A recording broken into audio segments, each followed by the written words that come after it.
정책의 지속성이라고 하는 거를 좀 고려해 볼 필요가 있는데요. 이제 학습 효과라고 얘기를 하기도 하고요. 이전에 지금과 유사한 형태의 연달아서 나오는 규제가 있었던 때에 그 규제의 효과가 얼마만큼 지속이 됐느냐라는 걸 굉장히 좀 눈여겨보실 필요가 있습니다. 올해 6월 달에 대출 규제가 나왔을 때 뭐 얼마 안 지났거든요. 네. 그래서 서울 아파트 기준으로 거래량 감소에 대한 것들을 우선 가격은 떠나서 거래량 감소에 대한 효과들을 보면 직전의 일이니까 다들 기억하고 계실 겁니다. 대책이 나오고 나서 2개월 동안 거래량이 감소했다가 다시 거래량과 가격이 상승하는 모습을 보이고 있거든요. 그러면 또 어쨌든 점점 줄어들고 있더라. 혹은 짧게 잡으면 한 2개월, 아무리 길게 잡아도 한 5개월 동안의 효과밖에는 없더라라고 하는 것은 과거의 사례에서 명확한 것 같습니다.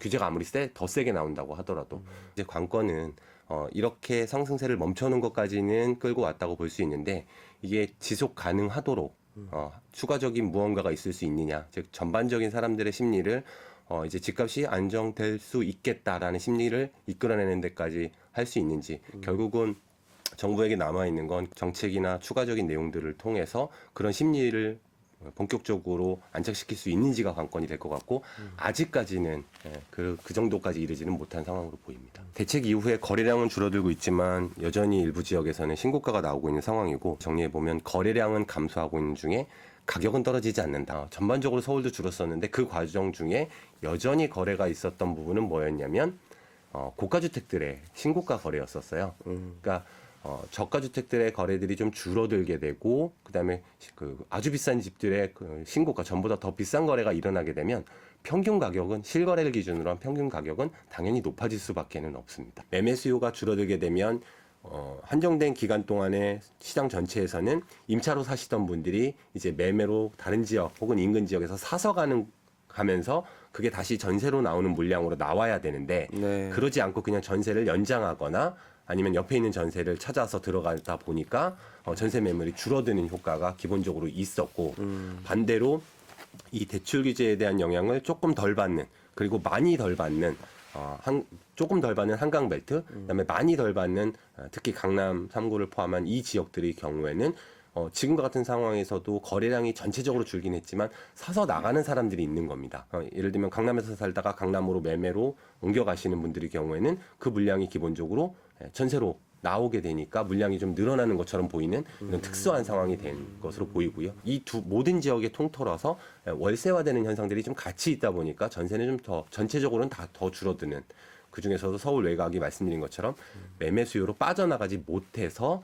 더 많이 줄어드는 현상이 보이고 있는 것 같습니다. 실제로 그럼 LH가 이렇게 주도해서 했을 때 시장에서는 어떻게 좀 평가하는지 좀 궁금해요. 3기 신도시를 예를 설명을 드릴게요. 지금 원래 사전 청약도 했었고, 그리고 이제 본 청약도 하고, 이제 준공은 2027년부터 시작됩니다. 근데 2019년에 이제 지구 지정을 했었죠. 지구 지정을 하고 사전 청약을 하고 본 청약을 하는 걸 이제 지난해부터 하고 있습니다. 그러니까 그러면 그 사이에 필지 매각을 했었냐? 필지 매각 안 했습니다. LH 주도의 사업입니다. 근데 그럼에도 불구하고 지구 지정부터 착공까지 굉장히 오래 걸렸다. LH가 주도했음에도 공공이 주도할 때는 양질의 주택을 저렴한 가격에 공급한다라는 부분들이 있습니다.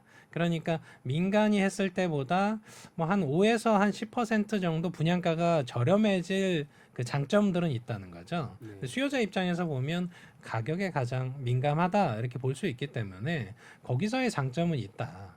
다만 지금 이제 LH 쪽 혹은 국토부에서 주장하는 부분들은 품질도 뭐 시공은 어차피 건설사가 하니까 크게 문제가 없다 하지만, 그럼 수요자가 우려하는 것들은 민간 건설사 브랜드도 달긴 하지만 분양가도 상대적으로 낮게 책정은 되긴 하겠지만 품질이 과연 좋을 거냐에 대한 의문점들을 좀 제기하는 건, 민간 건설사들이 공사비를 증액하려고 할 때 이게 이제 LH가 아무래도 좀 더, 혹은 공공기관이 좀 더 갑의 위치에 서 있습니다.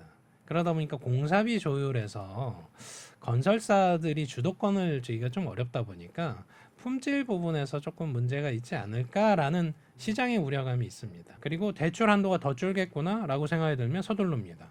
전월세 시장이 안정적일 거라고 보이지가 않습니다. 우리가 이제 갭 투자를 차단하고 전세라는 제도를 계속 규제한다 이런 목적성이 있는데, 그러면 그럴수록 월세값은 오르거든요. 네. 그럼 월세 쪽은 주거비 상승 개념이니까 네. 그럼 주거비 남의 집에 살면서 불편해지는 거죠. 예, 그러다 보면 당연히 내 집 마련 수요로 들어옵니다. 그러니까 제가 이제 시장에서 원했던 부분들은 이제 새 정부 들어서고 했으니까 똘똘한 집 한 채 현상부터 좀 완화를 시켜서 혹은 뭐 보유세를 좀 강화를 하고 거래세를 좀 낮춰서 기존 매물들이 좀 나오게 하는 게 즉시성이 있잖아요. 네. 그게 더 중요하다. 당장 신축해서 착공을 이때 할게요. 이만큼 할게요. 이거보다는 기존 매물들, 기존 주택들에서 회전이 좀 잘 되도록 하는 게 시장 안정에는 좀 더 도움이 될 거다. 더더욱 그 생애 최초 신혼부부 청년 이런 친구들이 30대에 왜 내 집 마련 수요로 들어오냐면 40대, 50대로 갈수록 정부가 주도하는 대출에서의 혜택이 별로 없습니다. 네. 지금 627 대책에서 보시면 30년 모기지로 다 제한해 버리잖아요. 그럼 잘 생각해 보시면 젊을 때 DSR 한도를 활용해서 혹은 정부의 정책 모기지를 활용해서 물론 정책 모기지도 다 줄였습니다. 그 상황에서 내 집 마련을 해놓지 않고 40대, 50대를 맞이하면 사실 내 집 마련이 어려워질 수 있습니다.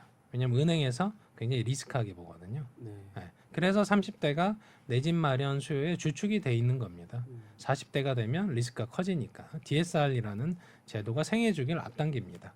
그리고 똘똘한 집 한 채 현상도 강화합니다.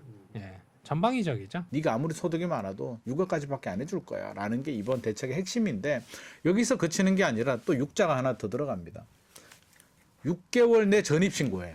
담보대출을 받으면 6개월 내에 무조건 입주를 해야 됩니다. 그리고 기존에 집이 있는 사람이 있죠. 1주택이 있는데 하나 더 사서 이제 대출을 받는 분은 6개월 내에 또 팔아야 됩니다. 근데 6개월 내에 파는 게 불가능하거든요. 왜? 계약하고 잔금이 보통 3개월입니다. 그렇죠. 그러면 3개월 내에 매수자를 찾아야 되는데 지금 분위기에 3개월 내에 매수 찾는 건 불가능하기 때문에 실질적으로 1주택자가 갈아타는 것도 막혔다. 우리 지금 정책의 목표가 너무 많은 사람들이 사는 것까지도 막는 게 목표인지 아니면 이게 한강벨트를 넘어서 확산되는 걸 막는 게 목표인지 서민 주거 안정이 목표인지 저는 목표를 좀 명확히 좀 할 필요는 있을 것 같습니다.